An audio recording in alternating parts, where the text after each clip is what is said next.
Ayun o guys, ngayon ituturo ko sa inyo paano gamitin tong JB Drive para ma-JB ang inyong mga PS5 console. Okay, etong JB Drive na ito ay compatible lang sa mga firmware 4.03 hanggang 10.01. So kung updated na yung PS5 mo, hindi ka na pwede mag-JB. Covered lang siya at compatible lang siya sa firmware 4.03 hanggang 10.01. Also, kapag ginamit mo itong JB Drive na ito, mapa-factory reset ang iyong PS5 at madidelete ang lahat ng inyong mga files sa loob ng PS5 nyo. So, marireset siya, factory reset, parang bago. Okay? Isasaksak mo lang to sa USB port ng PS5 mo. Doon sa likod. Okay? So, sa akin, meron nang nakalagay. Isasaksak nyo lang. Pagkasaksak nyo, open nyo lang yung PS5 nyo. Press PS button.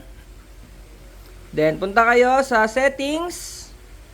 Ayun, settings. Punta kayo sa system. Punta kayo sa system software.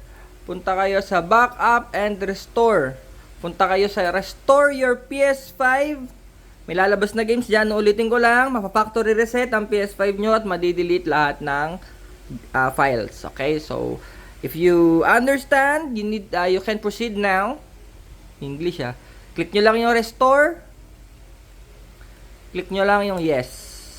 Okay, etong JB na ito ay hindi to permanent. So kapag ayaw nyo na ng JB, pwede nyo tanggalin, walang problema. Okay, babalik sa dati yung PS5 ninyo. Ayan, kapag ni-restore nyo, magre-restart siya ng 2 to 3 times. Then, pwede nyo nang hugutin yung JB Drive. Hindi nyo na kailangan isaksak pa ulit yan sa PS5 ninyo. Okay? So, open nyo lang. Ito na yung mga apps pang JB. Then, pero punta muna kayo sa settings. Okay? Punta kayo sa settings. Tanggalin nyo na yung Wi-Fi ninyo dahil hindi nyo naman kakailanganin ng Wi-Fi. Dahil JB na yan. Tanggalin nyo yan. Turn off nyo ganon. Then, punta kayo sa settings ulit.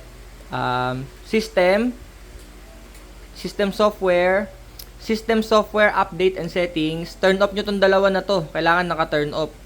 Yung download update files automatically, tsaka install update files automatically para hindi ma-update. Kasi kapag na-update yung PS5 ninyo, hindi nagagana yung JB, sayang. Okay?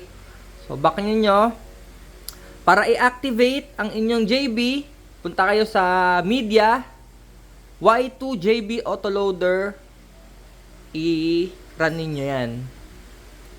Ayan. Okay? Minsan nag-error yan, nagka-kernel panic. Kapag ka nag-error, i-reboot nyo lang or i-restart yung PS5 ninyo, then i-run nyo lang ulit yung Y2 JB. Okay?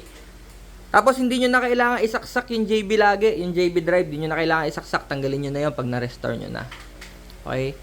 Hintayin nyo lang lumabas yung welcome message kapag nakalagay welcome to Etahen, jailbreak na yan, okay? So, ito ay hindi permanent.